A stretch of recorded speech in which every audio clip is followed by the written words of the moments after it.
The life in the grave, or as is known to the scholars of Islam, the life of Al-Barzakh or Al-Hayat Al-Barzakhiyya, that life is a matter of ghaib to us.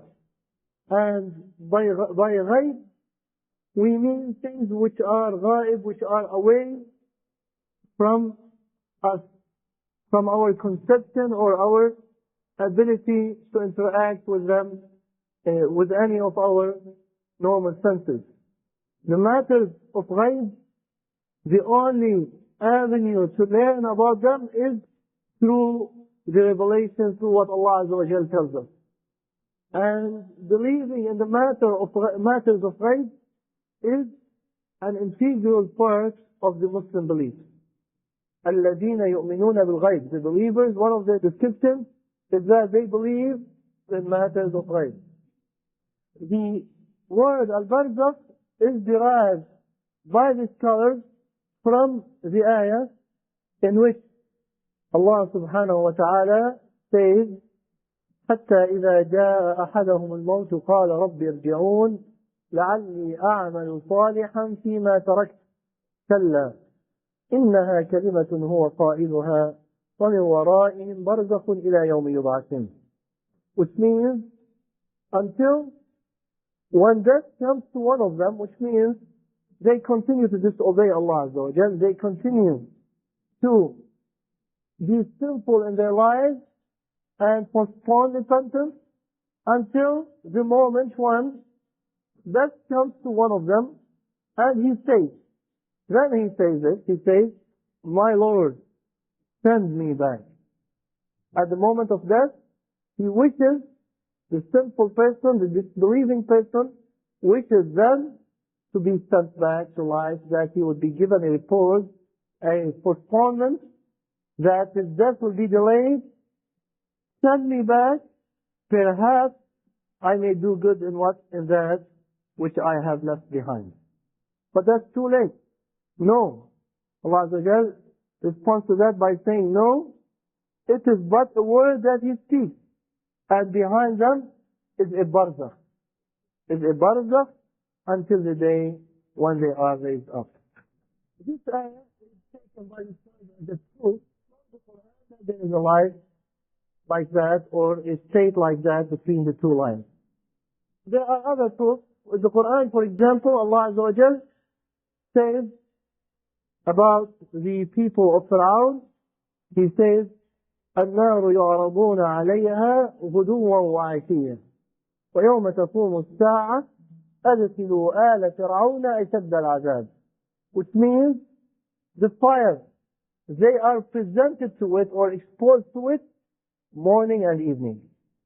And on the day when the hour is established, which means the last hour, which means the doom's hour, ويوم تقوم الساعة أدخلوا آل فرعون أشد العذاب, admit the family of Fir'aun into the harshest, the most severe of punishment. So it means that right now they are being presented to the fire morning and evening. And this is in full agreement with the hadith of the Prophet ﷺ that we will be hearing, in which he describes the situation of the disbelievers. And that a vent or an opening is made in his grave to the hellfire, so that he receives from its pain, from its punishment, from its harm and evil, morning and evening, all the time. So this applies in particular to the people or the family of Fir'aun, and in general to all of the disbelievers. So this life of Al-Barzakh, or this state of Al-Barzakh, which is a state between two lives, is a state to which the laws of our world do not apply. The laws of nature in our world do not apply to that state. They do not apply to the next life either. Okay, but in the next life it will be obvious. Why? Because we will be all there and we will be witnessing that things are happening differently from what we have been familiar with. The deeds will be seen in records, and we do not see them in records now. death will be brought as a ram, and it will be slaughtered in front of everybody. The sun will come close to people, and still they will not be harmed with it in the way that they are harmed with in this life, but their harm will vary from one person to the other, depending on what his deeds were in this life, and so on. The most of the ahadith of the reports, authentic reports regarding the life in Al-Barzakh, deal specifically with what happens to a believer in his grave and what happens to a disbeliever. So they provide a comparison between a disbeliever's situation in the grave and a believer's situation there. There are other reports that talk about the sinful people in Al-Barzakh and what happens to them, or the Prophet, or other individuals. But most of the reports that we have are in regard to those two cases, two distinct cases. A believer on one hand and a disbeliever on the other hand. So we know much of what happens to a believer. We know much of what happens to a disbeliever. How about what happens to people in between? We do not have much information. We have some knowledge that we can present or read about and so on. And what about among the believers? There are ranks. There are believers who are better than others. There are the martyrs, there are the prophets, and those people have special treatment in the grave. So what is the situation in their regard? That also we have some information, but the general picture that is painted for us is in regard to these two opposing cases, the case of the believers and the case of the disbelievers. The most commonly cited and commonly heard hadith in this regard is the hadith of Al-Barzakh bin Azib radiallahu anhu. And it is in fact the longest hadith about the subject of what happens in the grave. The hadith of Al-Barzakh bin Azib radiallahu anhu. Al-Barzakh bin Azib tells that once the companions, the Sahaba radiallahu anhum, they went out with the Prophet sallallahu alayhi wa sallam in a funeral. They worked with a funeral of a man of Al-Ansar. Al-Ansar, the people of Medina. Now they got to the location of the grave, and the grave still has not been lamma yulhad, which means it has not been finished. They have not finished digging the grave yet. They have not made the lahad in it where to put the body into it yet.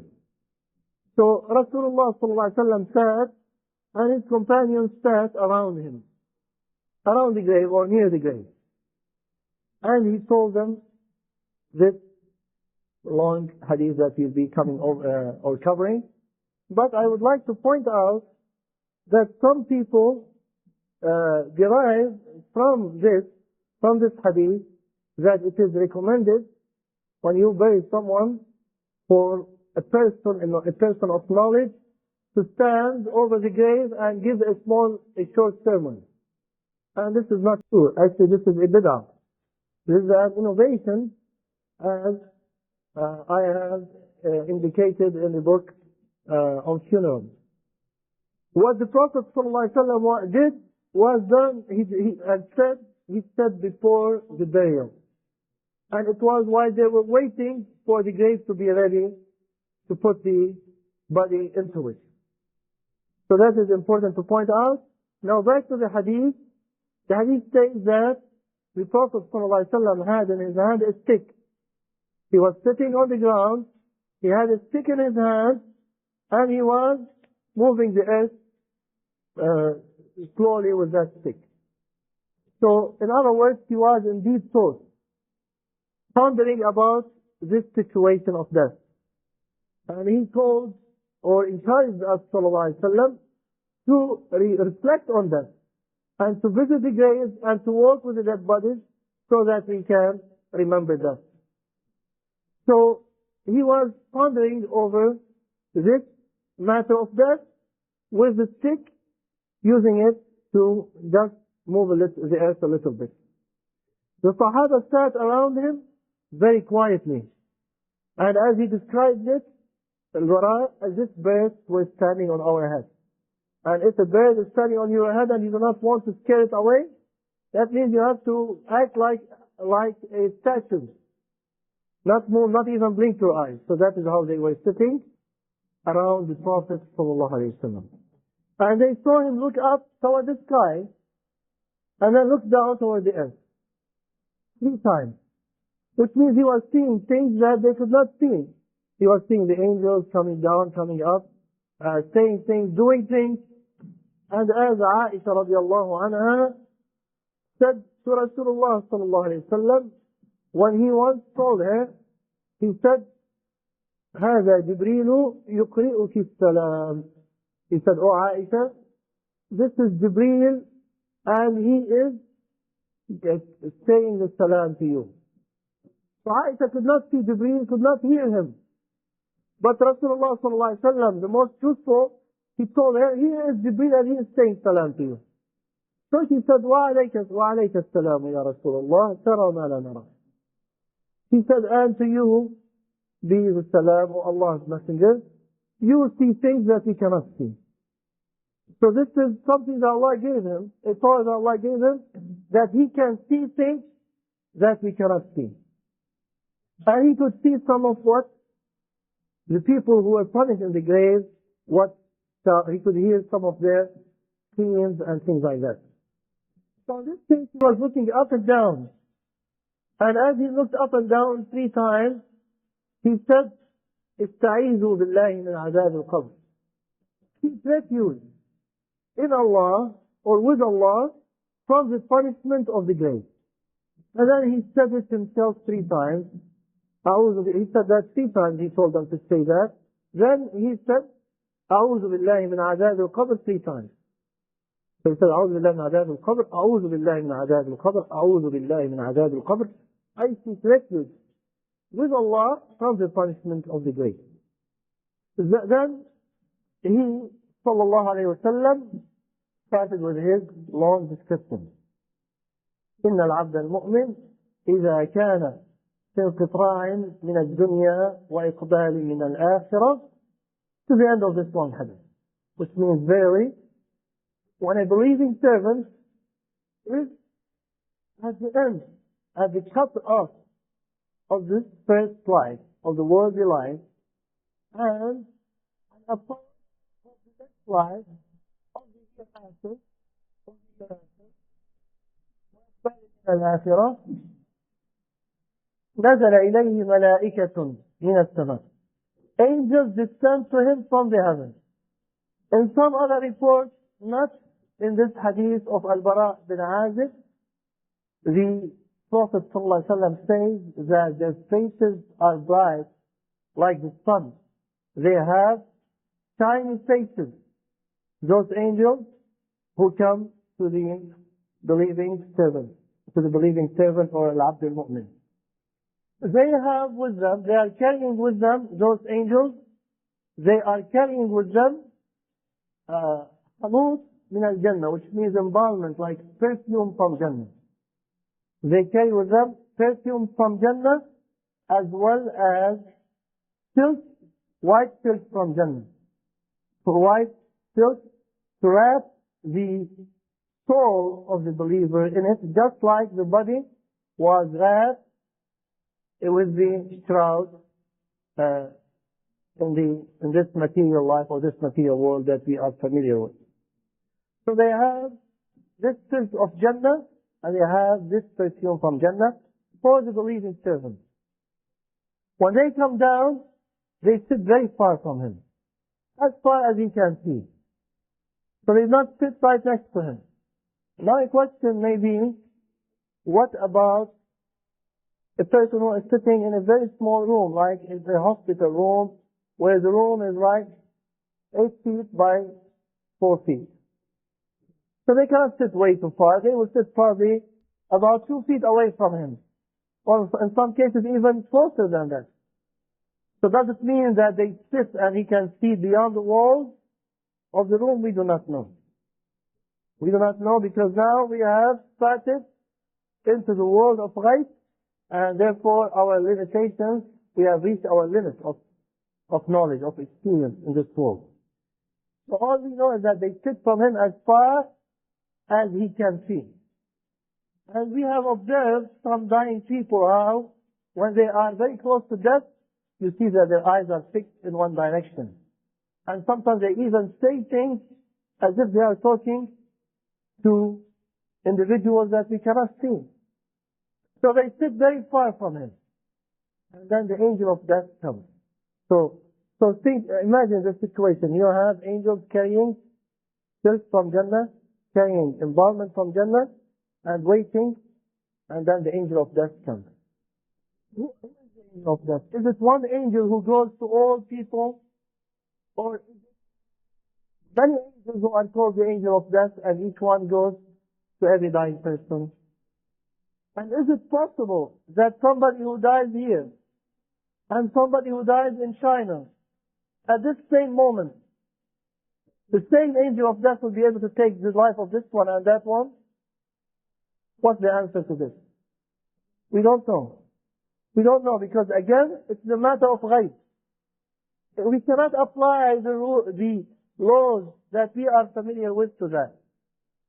How can we say that Allah descends to the lowest heaven on the last one third of the night, as the Prophet ﷺ says? Does it mean that he becomes under the second heaven and under the third heaven? No.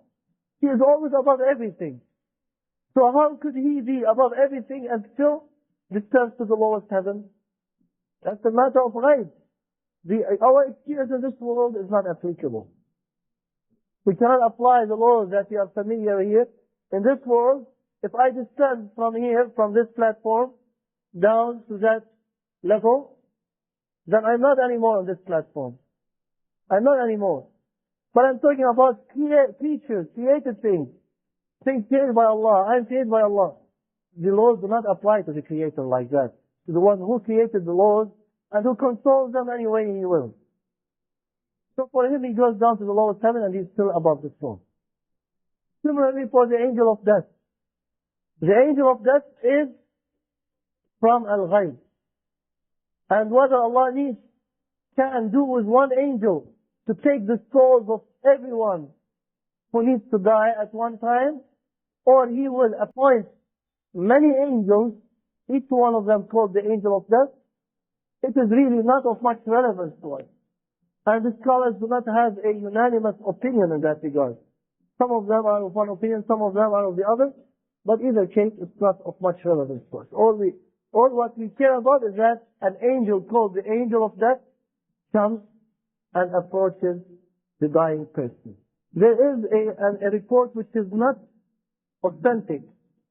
It is slightly weak or just weak, so that we cannot take it as an evidence, even though you probably have heard from some scholars relating to the angel of death that I would mention to you, which is that it is not true, but it has some kind of ibra in it, some kind of lesson in it. It says that the angel of death used to come in a plain form, in a visible form, and sit around, and people could see him in the past, in the olden times. So he used to go and attend the majlis, the sitting of Sulaiman alayhi salam. So once the angel of death came and was sitting in the presence of Sulaiman, and he was looking intently at one particular person in that audience. So that person, after that angel of death left and everybody left, that person ran to Sulaiman alayhi salam, and he said, "O Sulaiman, O Prophet of Allah, I noticed that the angel of death was looking at me very intently now, and I'm afraid that probably he is considering to take my life. So please ask the wind to take me and throw me in very far land." So he commanded the wind, and as we know, Allah Azza wa Jalla has given him the control of the wind. So he commanded the wind, it took him and it threw him in took him to a very far land. So a little bit later, the angel of death came to Sulaiman again, and Sulaiman asked him, he said, for that person so and so, why were you looking at him so intently? You scared him. He said, well, I was surprised because I saw him sitting here when I was told to take away his life next hour in a place in such and such land which is very far from here. So it was a land where Sulaiman told the wind to take him. This story, as I said, even though it is not authentic, yes, it gives us a small moral, which is that wherever we are, death will come to us. If it is decreed by Allah Azza wa Jalla that I will die here, I will die here. If it is decreed by Him that I will die in the sea, He will facilitate for me the means that I will find that I had to go on a trip and I couldn't go except by boat and I was drowned or something on the sea and so on. So sometimes we may die in places where we never imagined that we will be going to those places if Allah Azza wa Jalla has decreed such a thing to happen. Another story relating to the angel of death that I have commented on in the book of funerals is that the angel of death came to Musa alayhi salam, and he came in the form of a man. He came to him, this is authentic. He came to him and he said, I am coming to take your life. But he placed the angel of death and the angel of death lost his eye. So he went to Allah complaining. And he said, you have sent me to a servant of yours who hates death. So Allah told him, gave him back his eye, and then told him, go to him and tell him to put his hand over the hide of an ox.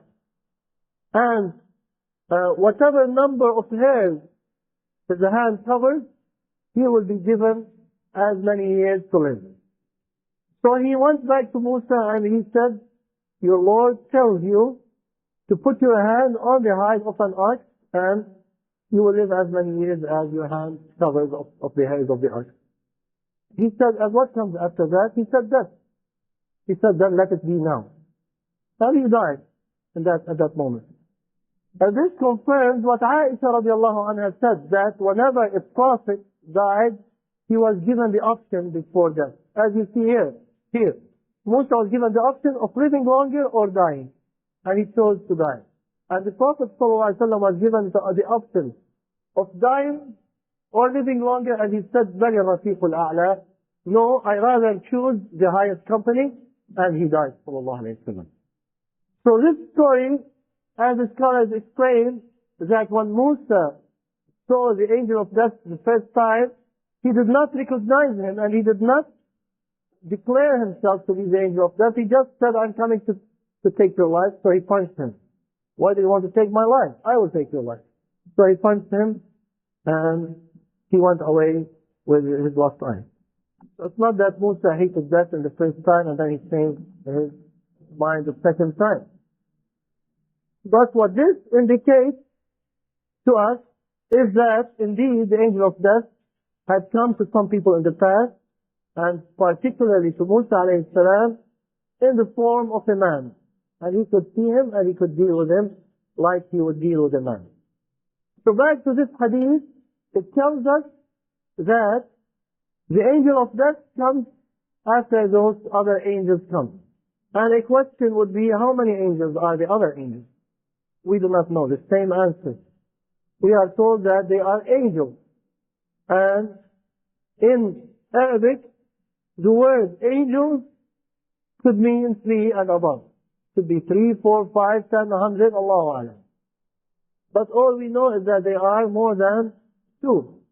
Even though in some very special cases, you could use even angels, the plural, for the musanna, for the plural of the 2 in Arabic, but this is a very rare usage. So most probably, they are 3 or more.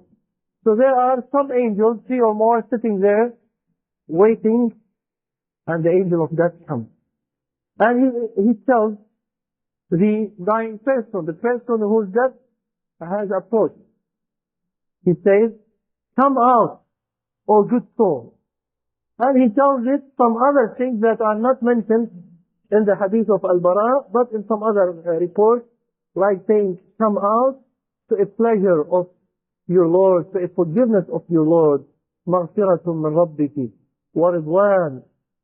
Come out to روح وريحان, pleasure and ease of living. وَرَبِّ غَيْرِ غَضْبَانٍ, and a Lord who is not angry with you, and so on. So he says many things that constitute good, glad tidings for the dying person. So when the dying person hears this, he is pleased, of course, to hear that, and the soul is willing to run after all these great promises that it is being promised. So as the Prophet ﷺ says, that it pours out from the body like you pour out water from a container. When you tilt a container, the water comes out so easily and so smoothly. And that is how the soul of the dying person comes out at the moment of death. The dying believer, or the living person, that's how the soul comes up.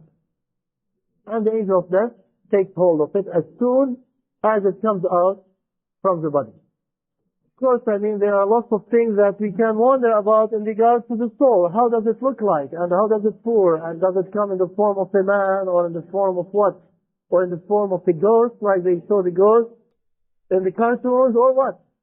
None of this we can comment on or say anything, because it's a matter of ghaib, and we have established how we deal with matters of ghaib. And in addition, Allah Azza wa Jalla tells us, وَيَسْأَلُونَكَ عَنِ الرُّوحِ قُلِ الرُّوحُ مِنْ أَمْرِ رَبِّي وَمَا أُوتِيتُم مِّنَ الْعِلْمِ إِلَّا قَلِيلًا. They ask you about the ruh, about the soul. Say the soul is of the affairs or the command of my Lord. And you have only been given very little of knowledge. So our knowledge about the soul is very little. And even though it is with us all our lives, our souls are with us all our lives, but this shows how limited is our knowledge, that even our soul, we do not know much about it. We do not know what is the process through which our soul leaves our body and goes to some place during our sleep. As Allah says, Allah يتوفى الأنفس حين موتها والتي لم تمت في منامها. Allah takes away the nafs, the soul, at the time of death. And those which have not died yet, during its sleep, He takes them away. فَيُمْسِكُ الَّتِي قَضَى عَلَيْهَا الْمَوْتَ وَيُرْسِلُ الْأُخْرَى إِلَى أَجَلٍ مُسَمًّى. He keeps the one upon which He has decreed death, which means He keeps it, He does not send it back. وَيُرْسِلُ الْأُخْرَى إِلَى أَجَلٍ مُسَمًّى. But He sends the other ones until an appointed term. And here, in this ayah of Surah Al-Zumar, Allah Azza wa Jal tells or uses the term nafs instead of ruh. And there is a long discussion among the scholars whether nafs and ruh are the same or different. So do we have a soul and a ruh, a ruh and a nafs, or they are the same or different, and so on. Allahu A'lam, the opinion that some scholars take, and seems to be the simplest, is that they are the same, especially in situations like this, where it clearly is indicating the same thing that is indicated in the other ayat where it says, قُلِ الرُّوحُ مِنْ أَمْرِ رَبِّي وَمَا أُوتِيتُم مِّنَ الْعِلْمِ إِلَّا قَلِيلًا. So, how is the soul, and what is the structure, what are the properties of the soul, we do not know. All we know is that it pours out from the body, it comes out easily from the body, like water pouring out from a water vessel. The angel of death takes hold of this soul. And by that he has finished his mission. He has performed what he came for. That is all what he had to do. To give the tidings to this soul, if it is a good soul with whatever he was told. Otherwise, he gives the evil side, the tidings, the news of punishment and torment and torture for the evil soul, as he will describe in a little bit. And then to take hold of the soul, and that's it. After that, what happens? The angels who were sitting very far away run to him, run to the angel of death, and they take the soul out of his hand. So he has completed his mission, he leaves, and we do not hear anything about him anymore in the hadith.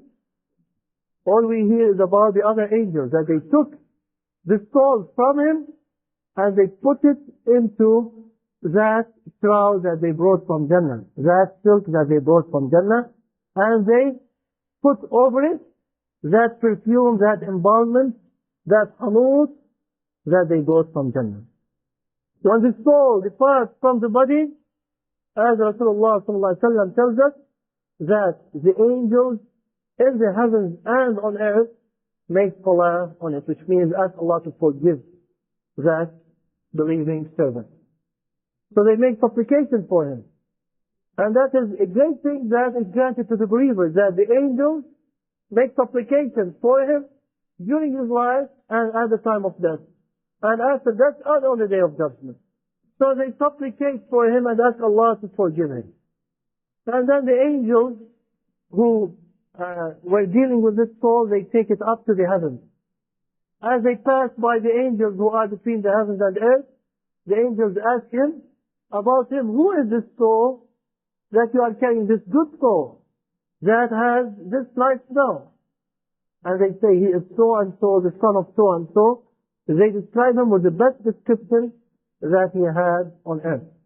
And they keep going up with him until they reach the lowest heaven. Again, we come back to the question that we posed earlier. How long it takes them to get to the lowest heaven? If we measure it by the speed of light distance, then they need many, many years to get to the lowest heaven. The number of years actually that is beyond our conception, thousands and thousands of years for the light to cover the universe that we are familiar with. So how about reaching the lowest heaven? Probably it takes even more. But again, this is not the world of this life. This is a different law to which different laws of nature apply. So they reach the lowest heaven in few moments from the description of the hadith, but in a time scale that it is not measurable by our scale. All we know is that this and many other things will happen, and then the soul will be returned to the dead body in such a short time that the body has just been buried and the people are just moving away from it. So they go up with it until they reach the lowest heaven. They ask for admission and they are granted admission. And this tells us, this and other ahadith, they tell us, they indicate that the heavens are guarded by angels who do not allow except people who are permitted to enter. There are guards over the gates of the heavens. And the heavens have gates, as this hadith and others tell us. So when they reach the gates of the lowest heaven, they ask for admission. They are asked, who are you and who do you have with you? And they are told, we have so and so, son of so and so. They say, welcome, good soul, and they allow it to enter into the first heaven. And then the best of the angels of that heaven go with it to the next heaven. So they ascend from the lowest heaven to the next heaven, to the next heaven, to the next heaven, and between each heaven and the other, the best of the angels of that heaven join with this gathering or number of angels who are going with this soul from one heaven to the other, until they reach the highest, uppermost heaven, and there Allah Azza wa Jal talks to them. Does it mean that Allah is in the lowest, in the seventh heaven? No, as we said earlier, Allah is above the seventh heaven, and above the throne, and above everything. But the seventh heaven is the closest to Allah, which means that it is the highest, by being the highest of Allah's creation, therefore it is the closest to Allah, but it's not the closeness that we understand materially and physically from this world, which can be measured by yardstick or meter stick. So, when they reach the seventh heaven, Allah Azza wa Jal says, write or register my servant in Aliyin, in the highest record, in the highest of registers, and take him back to the earth. Take him back to the earth, because from it I created them, to it I return them, and from it I bring them out again a second time. So his soul is taken back to his body.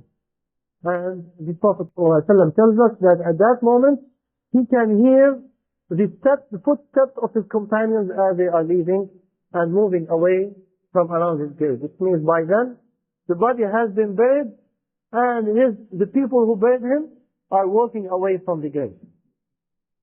The question would be brought up, what about a person who was not buried in a grave? A person who was thrown in a sea, or a person who was burnt in a fire, or some other situation. What would happen to them? And the same answer comes. That first of all, two answers. First of all, these are matters of ghaib. We have to apply to them what we have been told in this hadith. And we cannot, deal with specific cases because of the limit of our understanding of the ghaib. And secondly, we say that we have been given the general case. As for specific cases, Allah knows best what happens to them, what are the exact same things will be applicable to them or not, as in regard of the soul going up to the seventh heaven, and then being sent back to the body. And which body? The body that was there. And how is the body later on going to be tested and made to sit and things like that. Also, the process of the soul going to the seventh heaven, one of the reports, which is not from the hadith of Al-Barzakh bin Azib, tells us that the angels take the soul to meet the souls of the believers. Take him to meet the souls of the believers. And that report tells that this happens after the seventh heaven, after reaching the seventh heaven, which seems to indicate that the souls of the believers are in the seventh heaven. There is another hadith, an authentic hadith, which tells us that the souls of the believers are turned into birds that are or fly in Jannah. So together with this, this seems to indicate that he is taken to Jannah, where he meets the souls of the believers for a brief amount of time. He talks to them, they ask him what happened. The souls of the believers, it seems they are not aware from this hadith. They are not aware of what happens on earth. And they don't know who died as a believer, who did not die as a believer. So they ask, what happened to so-and-so? What happened to so-and-so? What happened to so-and-so? And he tells them, so-and-so, he's still alive. So they say, Alhamdulillah, that he has not died yet, because they are still hoping that he died, and they will meet him, because they will meet every single believer that has died, and they will know that he has died as a believer. So-and-so, if he doesn't die, they feel sorry for him. Because they know that he has not met him. If they are asking about him, and he died, that means he did not come to them. That means he is not with the believers, he is with the disbelievers. So they feel sorry for him that this happened for him. And so on. So he meets the believers, and then he goes back, or the soul goes back to the grave where it is tested. And I think I have to go at a little faster pace because the time is running out, and we have not even started talking about the disbelievers. So the believer, he is after that made to sit in his grave. After the soul goes back to the body, angels come to him who are, in some of the reports, blue or blue and black in color, very hard and stern in appearance. They come to him and they make him sit in his grave. Again, the question is, how can he sit when the grave is so tight, and even if he was alive, he can barely move in it? So how could he sit? Same answer, that this life is different from the life of our world, and different laws apply to it. So they make him sit, and they start asking him questions. They ask him, who is your Lord? What is your religion? What did you do in your life? And who is that man that was sent to you? That is the Prophet ﷺ. And he answers all correct answers. He gives the correct questions to the answers, such that he would say, my Lord is Allah, my religion is Islam, and I have believed that man was Muhammad ﷺ. I believed in him and I followed him. And Allah Azza wa Jal will say, صَدَقَ عَبْدِي, my abd has said the truth. So he commands that furnishing from Jannah would be laid for him in the grave, and that an opening in his grave is made towards the Jannah, and another opening towards fire, the hellfire. And he will be shown that this could have been your abode if you were disbeliever, but Allah has substituted it for you with this one, and he has shown his place in Jannah. And he will receive from the good smell and goodness of Jannah while he is in his grave. And then a good smelling, good looking person comes and sits by him. And he says, have the glad tidings from your Lord. He says, who are you? So your faith brings glad tidings. He said, I am your deeds. I am your good deeds. So our deeds turn in the grave, the good deeds, into a good looking person that sits by us in our day. Now when the good and righteous believer sees all of this, he wishes that the doom's hour comes quickly, and that he will be resurrected so that he will meet with his family and his friends, and he will enter the Jannah. Because if this is what he is witnessing in the grave, then definitely what comes after is much better and much more glorious. So he asked for that, and he asked, oh Allah, أقم الساعة لعلي أرجع إلى أهلي ومالي, that I may go back to my family and my friends. And he is told, uskun, be quiet, be tranquil. Or he is told, نم كنومة العروس, sleep like a newlywed person who is not awakened except by the closest, most beloved person to him. And he is made to sleep. Now this, with the other ahadith, seems to indicate to us that what happens after that, and there is also a hadith which tells us that the abode of the person, of the believer in the grave after that goes so fast as if it was just a nap. As if it was a nap. So the people who died from the time of Adam alayhi salam, and the people who died from our time until the last people who are on earth, for them, this time, the righteous ones among them, their abode in the grave will be like a small nap. And as you know, when we take a nap, sometimes we take a nap and then somebody wakes up. Hey, it is time to get up. It's time for prayer. And we get up and we say we did not even feel that we slept. It's not like thousands and thousands of years to them, but it's a short time for them. Also, the other hadith indicates that the souls are in Jannah. There are birds that are in Jannah, souls of the believers. So how could that be? How could the souls be in Jannah like birds? And how could the person be in his grave? And is the soul with the person in the grave, or that's it? Once his last trial has finished, then he leaves and the body stays by itself and the soul is in Jannah, we don't know. We are not given enough information about that, but what we know is that the souls are in Jannah.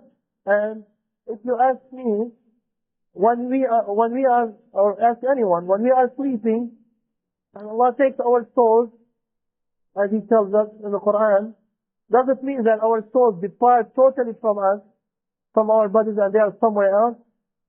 And only when we wake up, when somebody takes us, we regain our souls, or the souls are also with us, and at the same time you are somewhere else where Allah has taken them? We do not know.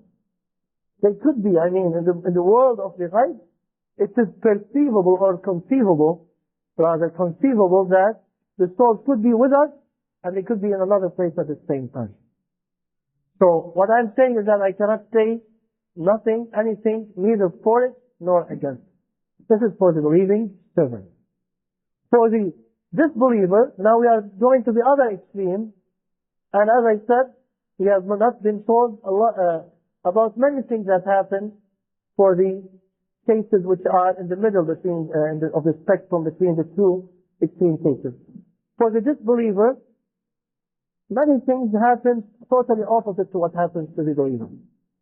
When the angels come to him, they come to him dark face, ugly smelling, carrying the masuh or the shroud, rough shroud from the hellfire. And they have embalmment from the hellfire. Very ugly smelling. And similarly, they took very far from him, as far as he can see, and they wait until the angel of death comes, and he gives the worst news to the dying person. He says, "Come out, O foul soul, O evil soul. Come to an anger of your Lord. Come out to a severe punishment that awaits you," and so on. So when the angel of death tells this to the dying soul, what do you expect it to do? To be willing to come out? No. Rather, to the contrary, it will be so scared that it tries its best to cling to the body, to remain in it, because once it's out of it, it starts approaching its expected severe punishment that the angel of death is telling about. So it tries to cling hard to the body and to stay away from the angel of death, but this doesn't work with him, because he has a mission that he has to accomplish and he came for, which is to take the soul out from the body. So he takes it and pulls it by force. فَيَنْتَزِعُهَا كَمَا تُنْتَزَعُ السُّفُودُ مِنَ صُوفِ الْمُبْتَلِ. He pulls it out like you pull an anchor from that is stuck into wet wool. He pulls it harshly, and when he does that, its veins burst or break. And Allahu A'lam, even though it is a matter of ghaib, whether in this case or in the other case that we discussed earlier of the believers, still you see some indications of that on the material body that we have with us after the person dies. So for a believing person, we find an appearance of goodness, of happiness on the face, a smile on the face, or a good look on the face, or a good color, or a good smell emanating from it. And the best, of course, of that was of the Prophet ﷺ, of whom Abu Bakr radiallahu anhu said, "Sibta ya Rasulullah hayya wa mayta." You smell good, O Allah's Messenger, living and dead. When you are alive as well as when you are dead. So, and whereas for the disbelievers, you see many people who when they die, they discolor, they become bluish in color. You can see that they have a scared look on their faces. So as soon as the angel of death takes this soul, again he has fulfilled his mission, the other angels run and take the soul from him, put it into that shroud from the hellfire, and put over it of the embalmment that they brought from the hellfire, and it is cursed by all the angels in the heavens and on earth. All the angels curse this soul. And then they go up with it until they reach the lowest heaven. Those angels go up with it to the lowest heaven. As they pass by the angels along their way, they curse that soul instead of making dua for it. And when they reach the lowest heaven, they try to get in. They ask for admission, but they are not allowed in. And then Allah Azza wa Jal commands them to record, to register that soul in Sijin, in the imprisonment, in the dungeons of the lowest earth. So it's not allowed to go up. And He also commands that the soul be thrown and cast down from the heavens to the earth. And that's what happens until the soul comes back into the body, and then the angels come and they make it sit and question it and ask it the questions that they ask the believer. As for the believer, he was able to answer all the questions correctly. For the disbeliever, he cannot answer any question. Rather, he answers the questions, he indicates that he doesn't know the answer to any question. Says, alas, alas, I do not know, I do not know, I do not know. What is your religion? Who is your Lord? I do not know, I do not know. Who was that man who was sent to you? I do not know. I heard people say things about him, but I do not remember. So he is not given the ability to answer anything. Because of that, in his life, this is how he dealt with these issues. And Allah Azza wa Jal tells, or somebody calls upon him, saying, that person saying to him, addressing him by saying, لا دريت ولا تلوت. You may you never know or be able to recite anything. Or probably that means that you were not able in the past, you did not want to learn, and you did not want to recite the Quran, so you will be punished now. And then his grave is made so tight around him so that his ribs will break. Whereas for the believer, his grave becomes so wide for him, مد البصر, as far as he can see. Again, these are matters of life, and as I said, the laws of our life do not apply to them. If we dig into the grave and look, we will not see that the believer has now a very wide grave, or that the disbeliever has a tight grave, or if we check his ribs, we will not find that they are broken by the standards of this life. But by the laws of this intermediate state, this is what happens, and this is true by the promise of the Messenger sallallahu alayhi wa sallam. And then, after that, Allah Azza wa Jal commands, He says, كَذَبَ عَبْدِي, my abd has said, has lied, so furnish his grave with furnishings from the hellfire, open for him a door to the hellfire, so that the harm and hardship and pain come to him from that door, and he is also shown the Jannah, and he is told, this is where you could have been had you been obedient to Allah, but because of your disobedience, Allah has given you that instead. When he sees this, also an evil-looking, evil-smelling man or person comes and sits by him, and he says, أَبْشِرْ بِالَّذِي يَسُوءُكَ, have the evil tidings of that which would displease you. He says, who are you? May you have the worst of news because of this evil news that you are giving me. He says, I am your deed. I am none other than your deed.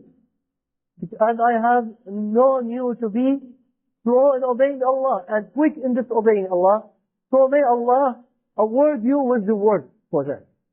So when he sees all this, he says, also, sorry, I keep remembering other things that happened to them.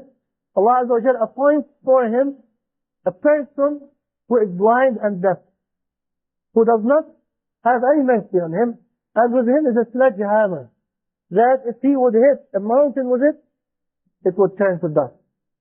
So he would beat him with that sledgehammer, and every time he beats him, he turns to dust, and then he is turned back to his initial state, and then he hits him again and again, and he yells, he screams so loud, with such screams that everyone can hear them, except the human beings and the jinn.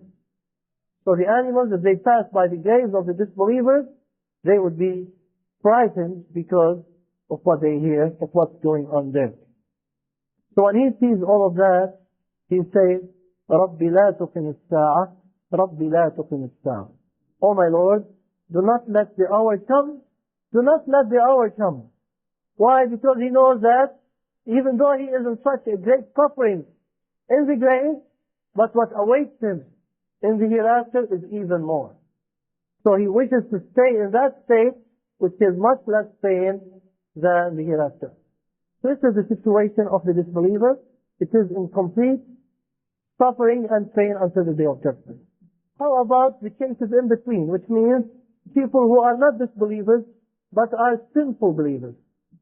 There are ahadith indicating that there will be punishment applicable to the sinful in the grave. As the Prophet ﷺ tells us that the majority of the punishment in the grave is because of people who do not purify themselves from urine. Which means when they go to the toilet, they do not make sure to clean themselves after that. For those people, that is the majority of the punishment of the grave is for such people. So they will be punished in the grave for that. And also he says, sallallahu alaihi wasallam, that those who go about people with namima, backbiting and slandering and saying things to cause problems among the believers, those are the people who will be punished mostly in the grave. There are other sinful people that are indicated in the ahadith, like people who do things, who ask people to do things but they do not do them, those who lie, those who eat riba, who take riba or usury, and many other cases of the sinful. We ask Allah Azza wa Jal to protect us from the punishment of the grave and to make our abode in the grave in Al-Barzakh an easy one, to make our trial in the grave an easy one in which we answer the questions in a satisfactory way, and to lessen the squeeze of the grave on us, and to make our grave wide to the extent of where we can see, and to open a gate to us for us to Jannah while we are in our grave. أقول هذا وأستغفر الله لي ولكم وصلى الله على محمد وعلى آله وصحبه وسلم.